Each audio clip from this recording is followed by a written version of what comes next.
Ce podcast vous est présenté par Audible.fr. Vous aimez les podcasts ? Vous allez adorer les livres audio. Téléchargez-les et écoutez-les sur votre smartphone. Avec l'offre d'essai, le premier livre audio est offert sur audible.fr/slate.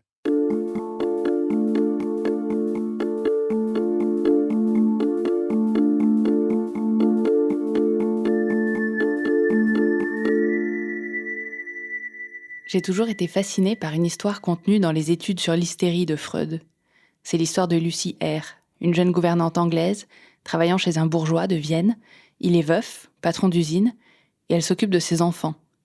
Lucy a perdu l'odorat à la suite d'une rhinite, et elle se plaint de sentir en permanence une odeur d'entremets brûlés. Freud et elle vont enquêter ensemble pour comprendre la cause de cette illusion olfactive.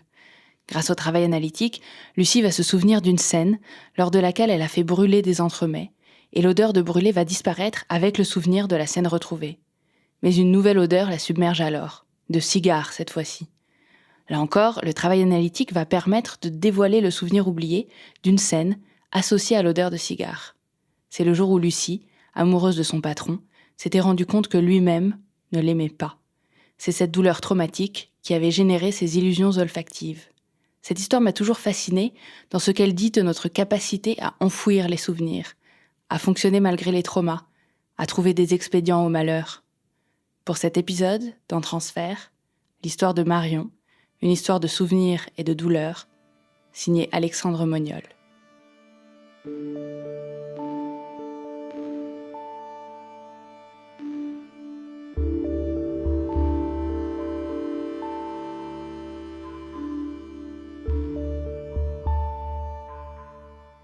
Aujourd'hui, j'ai 27 ans. J'ai vécu toute mon enfance en banlieue parisienne, juste derrière un terrain militaire où il y avait des militaires qui vivaient. C'est là que j'ai rencontré ma meilleure amie d'enfance, Alicia. On s'est rencontrés, on devait avoir 4 ans. Ouais, 3-4 ans, même très très jeune. Et c'est tout de suite devenu ma meilleure amie. On était des gosses, quoi. Donc, elle venait à la maison. Elle était très très très souvent à la maison, pratiquement toute la semaine. Ma mère l'a considérée comme sa deuxième fille. Donc, ça devait être en 92, 93, quelque chose comme ça. Déjà, ma mère nous laissait faire absolument tout ce qu'on voulait. On se déguisait, on peignait les murs, on jouait beaucoup. J'étais une famille où on faisait beaucoup de jeux de société, de tarot, de trucs comme ça. Ma mère et mon beau-père étaient souvent sous, donc parfois joyeux, parfois pas. Parfois ça allait pas. Et il n'y avait pas d'argent, il y avait, 14 chats, un chien, c'était pas forcément hyper propre. Ça fumait des joints, honnêtement. Enfin voilà, c'était vraiment bohème. Et nous, on était au milieu de ça, on s'éclatait et on voyait pas ce qui n'allait pas. Quand on était ensemble, on sortait, on faisait Halloween, enfin bon, toutes les conneries d'ado, quoi. C'était vraiment une bonne ambiance, ouais. Et à la fois, c'était une période difficile, mais je l'ai pas ressenti vraiment comme ça, quoi. Je me voilais complètement la face, je prenais sur moi, je faisais comme si ne rien n'était, et je profitais des bons moments.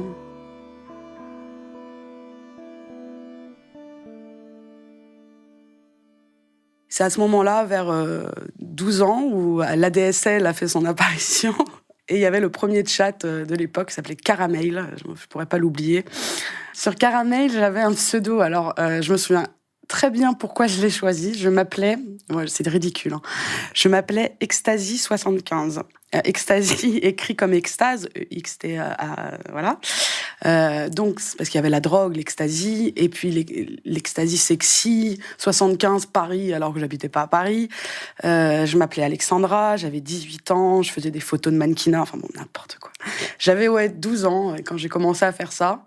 Et Alicia, c'était pareil, Nina, 18 ans, on s'inventait des personnages comme ça. Vers l'âge de 13 ans et demi, par là. Donc on était sur ce chat Caramel et on rencontre 2 garçons qui vivaient dans l'Oise, en Picardie. Et on commence à discuter comme ça, on s'échange les numéros de téléphone. Et pendant pratiquement 1 an, je rencontre donc ce garçon qui s'appelle Antoine. Et pendant pratiquement 1 an, au téléphone, comme si on était ensemble. Alors il me quittait, c'était terrible, j'étais en larmes. Je l'avais jamais vu de ma vie, mais j'étais folle amoureuse de lui. Et au bout d'1 an, j'ai dit, j'en ai marre, je veux le rencontrer pour de vrai quand même. Mais alors, je pouvais pas, parce que, évidemment, je ne m'appelle pas Alexandra, j'étais pas mannequin. Donc, je me suis dit, bon, je vais lui trouver une cousine, Alexandra, une cousine qui s'appelle Marion, et puis qui a 15 ans, ou 16 ans, je sais plus, je m'étais quand même grandi d'1 an ou 2, comme d'habitude. Et alors, lui, il fait comme s'il y croyait à cette histoire de cousine et tout, puis finalement, je finis par le rencontrer pour de vrai. Et je suis immédiatement folle amoureuse de ce type, qui était un guitariste brun, habillé en skater à l'époque, c'était la grande mode qui faisait flancher les filles. Et lui, il s'en foutait complètement de moi, mais quand même, bon, j'étais plutôt mignonne pour l'époque, et je lui plaisais. Donc, on a fait une soirée. Il y avait Alicia avec moi, que j'avais ramenée. Et on a fait une soirée avec Antoine, ses amis, une soirée de grands, avec de la bière, avec de l'alcool. J'avais 14 ans maintenant, et c'était 1 an après.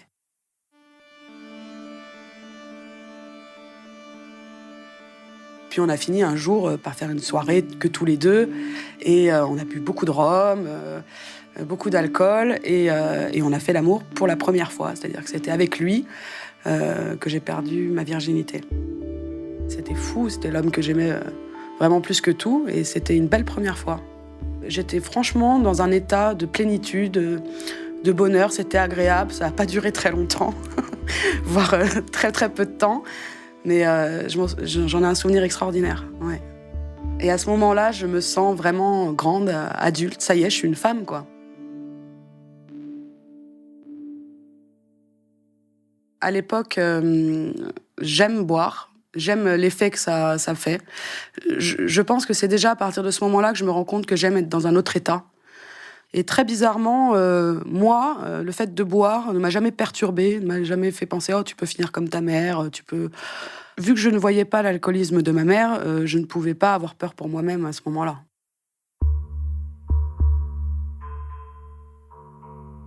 On est 1 an et demi après ma première fois avec Antoine. Voilà, j'avais 15 ans. Antoine, il a commencé à disparaître de ma vie à ce moment-là. On n'a jamais été vraiment en couple, donc on se parlait plus du tout à ce moment-là. Puis au moment du déménagement de ma mère dans le sud, moi, j'avais plus la liberté que j'avais avec mon père, parce que je suis restée vivre avec mon père à Paris. Du coup, je ne vois plus Antoine, et Alicia, qui elle vivait dans le 77, pouvait pas faire le trajet comme avant pour les vacances, pour aller à 800 km de là. Du coup, je ne la vois plus non plus, et on s'éloigne, on finit par ne plus se parler. Après mon bac, je décide de faire une licence. J'étais nouvelle dans cette fac. Et au bout de quelques mois, j'avais déjà repéré une fille que j'aimais pas du tout, qu'à son allure. Elle était toujours perchée sur 10 cm de talons, elle parlait comme une bourgeoise. Moi, j'avais déjà un pote avec qui j'étais, j'avais quelques amis que j'avais rencontrés dans la promo. Et puis, notamment une fille qui s'appelle Margot, avec qui j'étais copine, qui, elle, était amie avec cette fameuse bimbèche qui s'appelle Audrey. Et un jour, je bois un café avec Margot, et il y a Audrey qui nous rejoint. Et on commence à discuter, et Margot s'en va, et je passe 5 heures à discuter avec Audrey. On est un peu pareil sur le plan intellectuel, on aime le cinéma, on aime lire, on aime l'art, voilà, donc on se ressemble beaucoup sur ce point-là.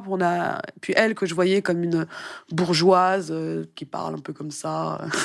En fait, elle vient d'une famille pas du tout comme ça, elle galère, elle a eu beaucoup de problèmes dans sa vie, donc on se retrouve vraiment sur plein de sujets. Et c'est devenu petit à petit ma meilleure amie, vraiment plus importante que ça. C'était une des seules personnes en qui j'avais confiance. Et du coup, on a commencé à se fréquenter comme ça. Et on est devenus très, très amis. Avec Audrey, notre vie, c'était les bars. On sortait, on discutait jusqu'à pas d'heure. Je passais des soirées chez elle.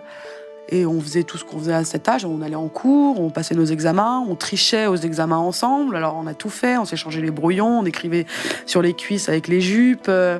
On est sortis dans tous les bars de Paris. On a vraiment tout fait, quoi. Je l'aime comme la sœur que j'ai jamais vraiment eue. Je l'aime plus que tout. Et je lui fais une confiance aveugle. Et à ce moment-là, je rencontre un mec qui vivait dans l'Oise, d'ailleurs, qui connaissait Antoine. Et je me mets avec lui pendant 2 ans, je reste avec lui, un an et demi exactement. Et c'est un mec qui n'a rien à voir avec moi, qui est un con total, mais gentil. Mais voilà, je sais pas pourquoi je reste avec lui. Et c'est aussi une année importante parce que c'est l'année où j'ai mon premier appartement en colocation avec mon meilleur ami. Et non pas avec mon copain, ce qui lui avait pas plu du tout à l'époque. Mais moi, je m'en foutais parce qu'il commençait sérieusement à m'énerver. Et en fait, c'est à ce moment-là que j'ai commencé à me sentir hyper mal. Au bout d'un mois ou deux, je commençais à me sentir pas bien du tout. Et je n'avais aucune idée de pourquoi. Parce que, alors oui, mon copain, il commençait à me taper sur le système, mais en même temps, ça m'a jamais trop traumatisée. Donc je pensais à le quitter. Donc je mettais peut-être ça sur le compte de ma relation qui n'allait plus. En même temps, je comprenais pas parce qu'enfin, j'étais dans mon appart. On avait un minuscule loyer parce que c'était un arrangement. Mes études allaient très bien. J'avais 14 ou 15 de moyenne. Enfin bon, j'avais plein de potes. Je fumais, mais ça m'empêchait pas de continuer à vivre. Mais je commençais à me sentir vraiment pas bien, sans comprendre du tout pourquoi. J'en parle à personne. Je me dis que ça va passer. C'est une mauvaise pente. Mais ça commençait à devenir de pire en pire. Et au même moment, je commençais à en avoir marre de l'alcool. Il se trouve qu'on habitait dans une ville où il y avait un peu de cité à droite à gauche. Et moi, je commençais à me dire pourquoi pas tester la cocaïne. Alors en février 2011, du coup, ça fait quelques mois que je suis dans la coloc, ça fait quelques mois qu'on tape de la coke à la place de l'alcool. Bon, on boit toujours, mais on est moins bourré du coup. Et je décide de larguer mon copain que j'aimais plus, tout simplement. Et je me dis peut-être qu'à ce moment-là, je vais aller mieux. Je ne vais pas mieux. Et je me retrouve à une soirée. Mon coloc n'est pas là. J'invite un de mes amis de lycée, avec qui j'ai gardé contact, avec qui je fricote aussi un peu. Voilà, on n'est pas ensemble, mais bon, voilà, on fricote, quoi. Et comme d'habitude, je me dis, on va se faire une petite soirée coke à deux. Je vois mon dealer, je chope la coke. On se retrouve chez moi avec cet ami. Et on se prépare, donc je prépare les rails. Puis bon, déjà, je trouve qu'elle a une couleur un peu bizarre, cette coke. Elle est un peu jaunâtre. Mais bon, la texture a l'air normale. Je fais pas attention, je tape la trace. Mon pote tape la trace. Il se passe 5 minutes et là, ça va pas du tout. Alors, au lieu d'avoir l'effet énergisant, je commence à me liquéfier sur place. Je transpire, j'ai des sueurs froides. Je me sens partir, un peu vaseuse. Je comprends pas du tout. Et je regarde mon pote et je lui dis qu'est-ce que tu ressens ? Est-ce que tu ressens comme moi ? Elle me dit oui, non, mais ça, c'est pas de la coke, mais attention, c'est pas mal du tout. Elle dit non, moi, ça va pas du tout.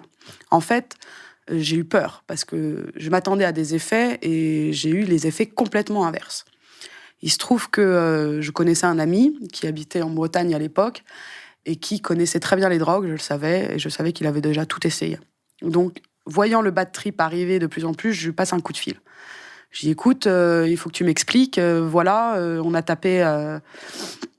voilà, c'était un peu jaune. Et là, je me sens pas du tout bien. Qu'est-ce que c'est, quoi ? Et il me dit, bon, je vais te dire, panique pas, tu viens de taper de l'héroïne. Alors moi, déjà, pour moi, l'héroïne, ça se tapait pas. Normalement, ça se sniffe pas, on se pique. Donc déjà, première nouvelle. Je dis, ah bon, et tout. Alors, j'ai peur. Et à ce moment-là, en fait, je crois qu'il m'a dit la phrase qui a tout changé pour l'avenir et qui a eu des grosses conséquences. Mais c'est pas de sa faute, évidemment. Il y est pour rien. Il m'a dit, écoute, Marion, maintenant que c'est fait, prends-le bien. C'est-à-dire, accepte, quoi. Accepte la sensation que tu es en train de ressentir parce que tu vas voir, c'est génial. Bon, je raccroche et je décide de le prendre bien. Et effectivement, mon ami qui était avec moi était déjà parti. Et là, je commence à me sentir la chaleur qui arrive. On commence à avoir la tête qui tourne, mais c'est agréable. C'est pas de l'ivresse, c'est pas de la défonce. C'est d'un coup, je me sens heureuse. Je sens le vrai bonheur pour la première fois de ma vie, quoi. Je pense que c'est vraiment pour la première fois de ma vie que je me sens aussi heureuse. C'est plus fort que l'orgasme, c'est plus fort que l'amour, c'est plus fort que tout. Et c'est extraordinaire. Donc, j'assume, on tape. Et avec mon ami, évidemment, avec qui je fricotais, quand t'es dans cet état-là, t'as envie de savoir ce que ça fait d'aller plus loin, quoi. Et alors là, à un moment très précis, dans une position très précise, avec l'envie de vomir qui montait, l'acte sexuel en même temps, la tête dans les vapes, tout m'est revenu. Il me revient à la fois des images. C'est pas vraiment des flashs, c'est vraiment des images. C'est un peu comme un film décousu, mais surtout, ce qui me revient, c'est les sensations. C'est ce que j'ai ressenti. C'est la peur, c'est la honte, c'est même pas la peur, c'est la terreur, c'est la douleur. Et en même temps, de toutes ces sensations, je retrouve des sensations que j'avais oubliées, un souvenir que j'avais complètement oublié. Je suis dans une voiture, il fait nuit, je suis à l'arrière, sur la banquette, et il y a un homme, je me souviens d'une main sur ma tête qui appuie, et d'un truc dans ma bouche. Et je réagis, je regarde autour de moi, je suis bien dans une voiture, je me vois pas la tête de cet homme. Puis d'un coup, j'ai très mal, j'ai la tête qui tape contre la vitre, 1 fois, 2 fois, j'entends ta gueule, j'ai mal, je sens une odeur de transpiration, de quelque chose en moi, et tout ça commence à prendre forme, et je me dis, mais attends, je suis super jeune, mais attends, je suis où ? Je suis dans une voiture, mais c'est qui ? Qu'est-ce qui se passe ? Qu'est-ce que je ressens là ? Et je suis encore sous héroïne, donc je me dis, bon, t'es en train de rêver, tu dois faire un bad trip, tu dois halluciner, peut-être que ça provoque des hallucinations, après tout. J'en avais jamais pris avant. Mais quand même, ce que je ressentais, ça venait des tripes, quoi. C'était trop réel pour être une hallucination. Donc mon ami, là, je sais plus trop ce qui se passe après, et ce dont je me souviens, c'était que le lendemain, après avoir évacué la drogue, le souvenir était beaucoup plus net. Et je me suis souvenu de ce qui s'était passé avant, le pourquoi du comment de cette voiture. Et là, je me dis, mais putain, mais non, mais ma première fois, c'était pas avec Antoine, quoi. J'étais donc avec Alicia, encore une de nos soirées caramel.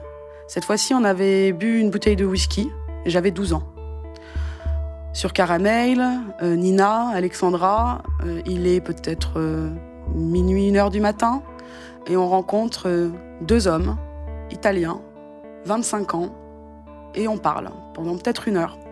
Et à un moment donné, nous, on boit beaucoup, et ils nous proposent, donc j'habitais à Gagny, cette maison au bord d'un lac avec une presqu'île, un endroit agréable. Et ils nous proposent, est-ce que vous voulez qu'on vienne vous voir ? Et nous, on est super contentes, on a 12 ans et demi, et je voulais être grande, comme d'habitude, je voulais être grande, donc en sachant leur arrivée, je suis allée dans la salle de bain pour me raser, pour être prête. Alors que ces mecs, je ne savais pas à quoi ils ressemblaient. J'ai aucune idée de pourquoi cette idée m'est venue dans la tête. On était, comme j'ai dit, on était inconscientes, mais complètement. Et ils sont arrivés. Très gentils au premier abord, mais 25 ans bien tassés, facile. Et donc on est sortis, il était 4h du matin, peut-être même 5h, parce qu'il faisait plus nuit, complètement noir. Et donc on sort, nous, de la maison, vu qu'on pouvait faire ce qu'on voulait, c'était pas compliqué, vu que ma mère était sous ou était fatiguée, elle s'est même pas rendue compte de rien. On est sortis, on les a rejoints sur le trottoir, où ils ont garé leur voiture, pas très loin de la maison. Et puis on est partis avec eux sur cette presqu'île, dans le lac. Vraiment, la maison était au bord du lac, quoi. Et ils avaient ramené une bouteille de gin. Alors là, je me souviens pas exactement de tout, mais on discute, et puis ils commencent évidemment à s'approcher, parce que eux, ils étaient là pour ça, quoi. Et donc Alicia part avec un des mecs, et puis moi, je me retrouve avec un autre. Elle part sur un coin de la presqu'île où il y avait des buissons, des trucs comme ça, et puis lui, il me dit, viens, on va aller dans la voiture. Déjà là, je savais qu'il fallait pas que j'y aille. Déjà là, j'ai commencé à avoir peur. Mais bon, je m'étais préparée, donc fallait assumer. Il m'emmène dans la voiture, il ferme la voiture, il commence à enlever son truc, et là je dis non. Je dis non, je veux partir. Je commence à lui dire non, je veux partir. Il me dit, tu vas nulle part.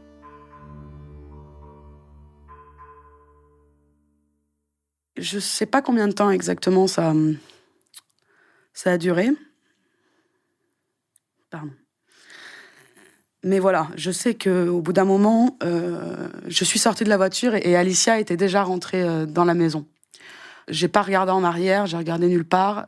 Je suis rentrée, et je sais pas quand ils sont partis ou pas, j'ai retrouvé Alicia dans la maison.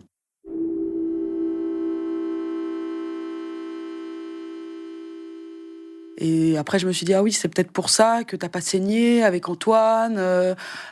Du coup, ça me paraissait plus logique, mais il fallait quand même si tout était absolument réel, et j'étais sûre à 99,9% que j'étais pas en train de m'imaginer tout ça, il fallait que je vérifie. Et c'est à ce moment-là que j'ai contacté Alicia, que j'avais pas recontactée depuis des années.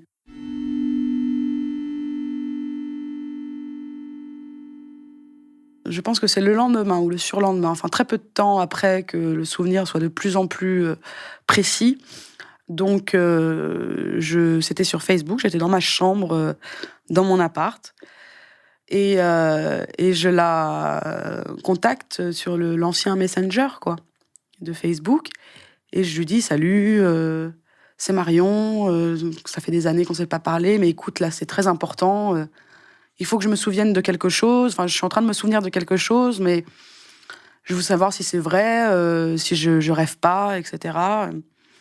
Et donc, je me souviens avoir tapé ça, et je me souviens, est-ce que, voilà, tu te rappelles, on était petites, on avait 12 ans, sur Caramel, on avait rencontré 2 mecs, et je me souviens même qu'elle me coupe, elle me dit: «Oui, 2 mecs, ils sont venus, tu te souviens?» Je dis: «Oui, ils sont venus. C'était bien 2 Italiens?» «Oui, c'était bien 2 Italiens. Comment ils s'appelaient?» Alors je sais plus si elle m'a dit, si elle s'en rappelait ou pas, moi je me rappelais pas. Et voilà, je lui ai rien dit d'autre, je lui ai demandé des faits. Elle m'a dit les faits, donc je savais à partir de ce moment-là que d'une, elle le savait pas, ce qui s'était passé dans la voiture, je lui avais jamais dit. Et que de deux, si tout le reste était vrai, ça aussi c'était vrai. Comme d'habitude, j'ai mis un voile sur le truc, je voulais pas que ça fasse de vagues. J'ai fait comme je sais faire, donc elle n'a jamais su, et aujourd'hui, elle ne le sait toujours pas. Je pense que Alicia m'en a jamais parlé, reparlé, ou peut-être qu'elle m'en a reparlé, mais tellement tôt après que je m'en souviens pas, parce que toutes les conneries qu'on a faites, on en a fait d'autres après, elle aussi. On faisait comme ma vie, on faisait comme si ne rien n'était, donc c'est tout à fait possible qu'on n'en ait jamais rediscuté. Mais je pense que le traumatisme et la culpabilité a été si énorme que, comme beaucoup de choses de mon enfance difficiles, dont je me souviens pas aujourd'hui, mon cerveau a fait un blackout, quoi, a plus voulu se rappeler, a foutu ça dans un inconscient. Et j'ai entraîné mon cerveau à faire ça depuis toute petite. Et il a pensé que là, il fallait le faire parce que sinon, j'allais pas m'en sortir, quoi. Et effectivement, je pense qu'il a eu raison, mais il a oublié un truc, c'est qu'il pensait pas que ça me reviendrait dans la gueule d'un coup comme ça, quoi.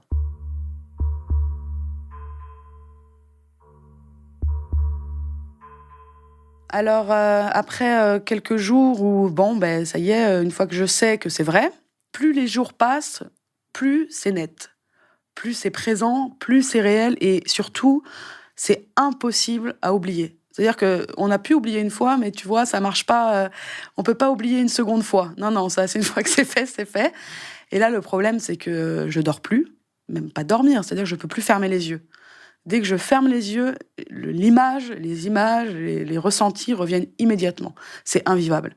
Du coup, je me dis, bon, je me rappelle quand même à quel point l'héroïne était agréable. Et je me dis, bah, c'est à cause de l'héroïne que je me suis rappelée, bah, ça va être grâce à l'héroïne que je vais oublier. J'avais décidé d'essayer d'aller mieux avec quelque chose de nocif. C'est exactement ce que faisait ma mère, c'est-à-dire elle buvait pour oublier, pour aller mieux. Et moi, à ce moment-là, j'ai un peu pris le même chemin, tout en me disant, oui, mais toi, Marion, consciemment, tu vas en prendre que 10 jours, tu vas savoir t'arrêter à temps. Mais en fait, avec le recul, j'ai pris exactement le même chemin.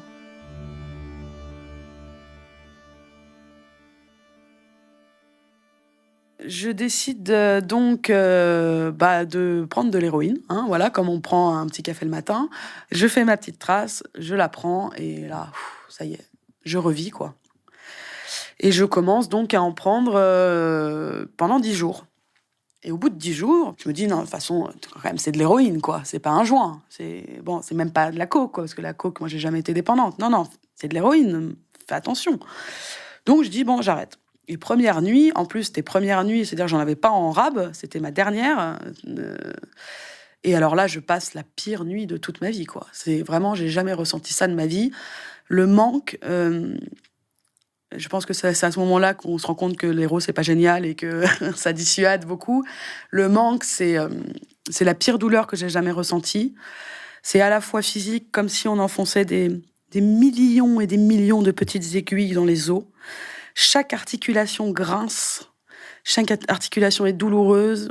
On est malade au niveau de l'estomac, on est impatient psychologiquement. Moi, je me tapais la tête dans les murs. J'étais obligée de me lever pour aller boire de la vodka cul sec pour essayer de dormir. Et alors là, après cette première nuit de manque, j'ai dit « Ah non, c'est pas possible. Je peux pas m'arrêter comme ça, à la dure, comme beaucoup font. C'est pas possible. » Donc, qu'est-ce que j'ai fait ? J'ai continué. J'aurais pu dire « Va voir un médecin. » Non. Là, c'était trop tôt encore, parce que le souvenir était encore trop présent. Ensuite, on est bien en mai 2011. Et là, ça commence à prendre des proportions qui sont plus possibles. C'est-à-dire que je ne peux plus ne pas en prendre sans être vraiment malade. Donc, je suis obligée d'en prendre beaucoup, vraiment beaucoup. C'est-à-dire que c'est 1 gramme par jour et il faut que j'y pense. C'est beaucoup d'argent parce que c'est 40 € le gramme maintenant, c'est plus 20 €. Et je suis en train de me dire, mais toute ta vie, tu vas devoir en prendre avec toi. En fait, ma vie n'était programmée que pour savoir si j'allais en avoir assez, combien il m'en faudrait pour tant, si je pars là, est-ce que j'en aurai assez de côté, etc., etc. Ne pas se faire choper dessus. Enfin, quand on va en chercher aussi par les flics, etc. Et je me souviens très bien, donc c'était en mai, devant une trace. Et là, j'étais fatiguée, vraiment. Et j'ai regardé cette trace et je me suis dit, je me suis posé la question vraiment. Je me suis dit, est-ce que tu veux mourir ? Et c'est à partir de ce moment-là que je me suis dit, ok, il faut que je trouve, il faut que j'arrête. Je pensais le faire un peu comme on appelle à la dure. C'est-à-dire que je devais partir 15 jours chez ma mère dans le sud. Et j'ai décidé d'en prendre pas assez. Donc la semaine se passe chez ma mère. Au bout d'un moment, évidemment, la première semaine se passe, il m'en reste. La deuxième semaine, j'en ai plus. Et là, je sens que ça va être très difficile, surtout que je suis avec ma famille. Mais il se trouve que ma mère, à ce moment-là, s'était fait opérer du dos et elle avait des médicaments très forts, du genre morphine, médicaments antidouleurs très, très puissants. Et je lui ai piqué des cachets pour pouvoir tenir le coup. C'est vraiment pas dans l'idée de se défoncer. Donc, j'ai tenu l'autre semaine comme ça, avec les cachets de ma mère. Mais psychologiquement, ça allait pas du tout. J'étais extrêmement déprimée. J'étais vraiment pas bien. Donc, dès que je suis rentrée à Paris, je me suis dit, il faut que j'aille voir un médecin. Parce que tu vas pas y arriver toute seule. Fin mai 2011, donc après ces vacances qu'on nous avait données pour réviser les partiels, parce que j'étais en dernière année de licence, c'était quand même mon année où il fallait que je passe ma licence. Je rentre à Paris, je suis très très déprimée, j'ai plus d'antidouleur de ma mère, il faut que je voie un médecin. Je décide de ne pas prendre mon médecin traitant et de plaire un médecin au pif, à côté de chez moi. J'avais honte de lui en parler. Et je tombe sur le pire médecin du monde. Je crois que si je l'avais voulu choisir pire, j'aurais pas pu.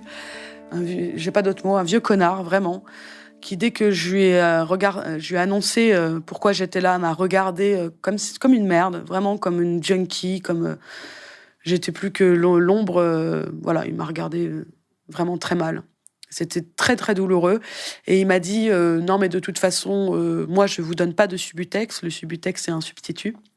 Je vais vous donner un peu de dafalgan codéiné et puis des antidépresseurs. Je repars avec son traitement à 2 balles. Évidemment, au bout de 2 jours, c'est la fin du monde.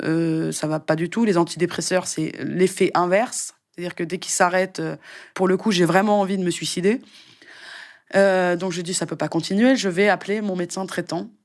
C'était une femme qui me connaissait depuis plusieurs années, qui habitait à côté de chez mon père, son cabinet. Je prends rendez-vous, je vais la voir. Alors, vraiment, ça a été une épreuve de lui avouer. Elle me connaissait depuis tellement longtemps. Et elle me regarde, et vraiment avec un regard compatissant, ça m'a fait du bien. Et elle m'a dit, bon, c'est pas ma spécialité. Je connais un bon médecin de la même ville qui peut t'aider, qui a une formation en addictologie. Elle me dit, là, t'en es où exactement de tes cours et tout? Et je lui dis, là, la semaine prochaine, je passe mes partiels, quoi. Et elle me regarde, et alors là, elle me sort un truc que jamais j'aurais imaginé qu'un médecin pourrait dire un truc pareil. Elle me dit, écoute, c'est pas vraiment le moment d'arrêter maintenant. Parce que t'as tes examens, parce que t'as passé toutes tes années sans problème. Elle me dit, moi, ce que je te conseille, c'est de reprendre pendant 1 mois, le temps de passer tes examens, et quand t'auras tout fini, quand ce sera les vacances, là, t'auras du temps, t'auras ce qu'il faut et tu pourras arrêter et t'iras voir le médecin que je t'ai conseillé.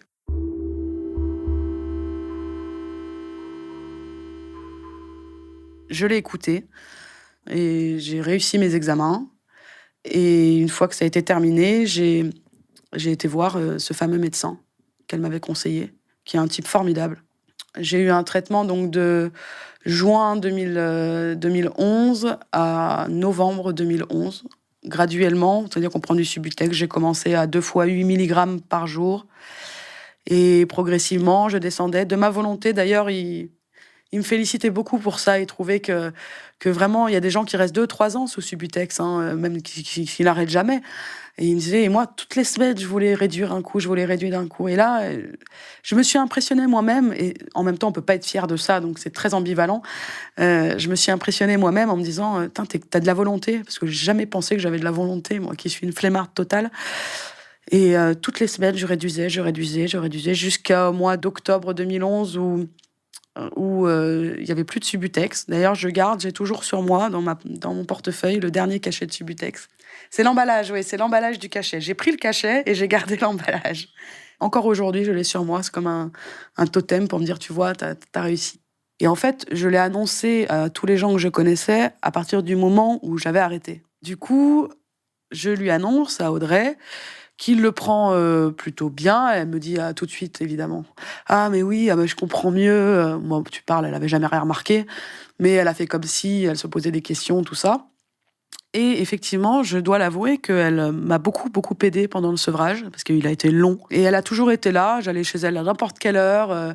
Elle m'épaulait. Et puis, elle m'avait dit quelque chose qui m'avait vraiment, vraiment aidée à l'époque. Elle m'a dit, « Tu sais, Marion, si tu continues comme ça, un jour, on te retrouvera dans le caniveau et ça m'étonnera même pas. » Ah, c'était violent, mais c'était utile.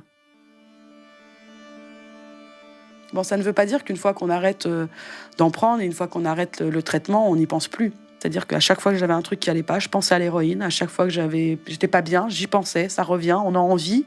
C'était toujours présent, ça reste très très longtemps. J'étais pas complètement remise. Psychologiquement, je partais encore un peu en live. C'est à ce moment-là aussi que du côté de ma mère, ça commence à aller vraiment très mal. 3 semaines seule dans cette maison et elle est complètement partie en live. Elle a bu, elle est tombée, elle s'est blessée gravement au genou et au poignet. Elle était très très mal en point. Quand je suis arrivée du train, ma mère était dans le coma depuis 5h du matin. Donc paf, ça m'est arrivé comme ça. Et là, fallait assurer. Et pour assurer, en faisant les affaires de maman, les rangeant et tout, j'ai trouvé ces cachets, quoi. Les fameux cachets que j'avais pris la dernière fois. Et j'ai pris un peu de morphine, mais pas du tout pour me défoncer, vraiment comme quand j'étais mal, pour être normale. Et puis, ma mère, malgré qu'elle ait essayé de tout faire pour s'en sortir et qu'on ait tout fait pour qu'elle s'en sorte, elle a fini par décéder au mois de mai 2015. Et quand je suis rentrée à Paris, Audrey était là. Et je commençais à arrêter de prendre de la morphine, tout ça. Et une autre de mes très bonnes amies a fini par lui dire que je prenais des cachets, parce que je lui avais dit, voilà, j'ai pris des cachets, il faut pas que ça dérape, il faut que je puisse m'arrêter. Et elle lui a dit, et la réaction de cette fameuse Audrey a été de dire, écoute, moi, je n'ai pas les épaules pour supporter quelqu'un qui est toxicomane, qui peut retomber dans la drogue à tout moment. Pourquoi t'as fait ça? Il y avait d'autres moyens que de prendre des cachets. Un tel jugement, un tel déni, et se servir de ça à un moment aussi terrible que 10 jours après la mort de ma mère, ça a été un choc d'abandon énorme. Et peut-être que ça m'a rappelé l'abandon de ma mère à 12 ans, parce qu'il s'est pas vraiment assez occupé de moi pour vérifier ce que je faisais de ma vie, alors que c'est un âge où on doit surveiller ses enfants. L'abandon peut-être d'Alicia, qui m'a laissé partir dans cette voiture. Voilà, tout s'est mis un peu en place et ça a été comme un énorme électrochoc. Ça a été très très long pour me remettre de cette séparation avec Audrey. C'était un autre deuil, quoi. Mais toute cette période de deuil m'a vraiment fait comprendre que l'éros et la drogue et les cachets, les opiacés en général, c'était terminé, quoi. Et en fait, au moment où ma mère en a fini avec son addiction, pour de vrai, et puis définitivement parce que la mort lui a enlevé, c'est à ce moment-là que la mienne s'est terminée aussi.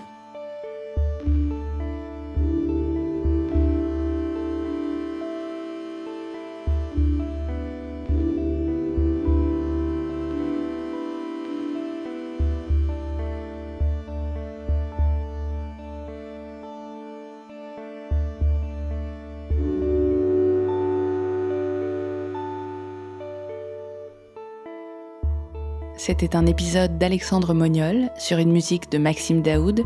Jean-Baptiste Aubonnet a fait le mixage. Et si vous avez aimé, venez nous le dire dans les commentaires Facebook de la page Slate France Podcast ou sur iTunes. On adore vous lire. À très vite.